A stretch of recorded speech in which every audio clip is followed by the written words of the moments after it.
नमस्कार, मी उर्वी पंगत तुमच्यामध्ये तुमच्या सगळ्यांचं खूप खूप स्वागत करत आहे। आज मी तुमच्यावर मालवणी पद्धतीने ओलं खोबरं घालून भरलेली हिरवी मिरची याची रेसिपी शेअर करणार आहे। ही मिरची तुम्ही साइड डिश म्हणून खाऊ शकता। अगदी भाजी करायचा कंटाळा आला तर झटपट अशी ही भरलेली मिरची आहे। तर चला वेळ न घालवता रेसिपीला सुरुवात करूया। आता ह्या रेसिपीसाठी मी इथे पाव किलो एवढ्या मोठ्या मिरच्या घेतलेल्या आहेत। ह्या मिरच्यांमधल्या बिया सगळ्या साफ करून स्वच्छ धुवून अशा कोरड्या करून घ्यायच्या आहेत। आता ह्यामध्ये भरण्यासाठीचं आपण साहित्य बघूया। इथे मी एका लिंबाचा रस घेतलेला आहे, कोथिंबीर घेतलेली आहे मूठभर, हळद, जिरे पावडर, धने पावडर, चवीनुसार मीठ आणि किसलेलं ओलं खोबरं। आता इथे मी एक नारळाचा खोबरं किसून घेतलेलं आहे। आता त्यामध्येच मी लिंबाचा रस, कोथिंबीर आणि हळद, धने पावडर, जिरे पावडर घालायचं आहे आणि ते व्यवस्थित मिक्स करायचं आहे। आता इथे मी मीठ ऑलरेडी घातलेलं होतं पण ते काही कारणामुळे शूट झालं नाही।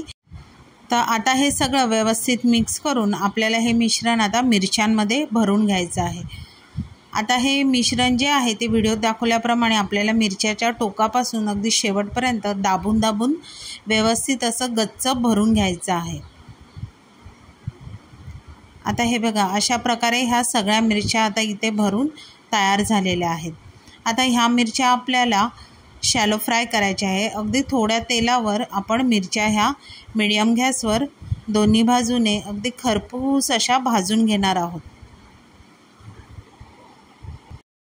आता मिरच्या पटकन भाजून होण्यासाठी त्यावर झाकण ठेवायच्या आणि खरपूस अशा मीडियम गॅसवर मिरच्या दोन्ही साईडने भाजून घेऊया।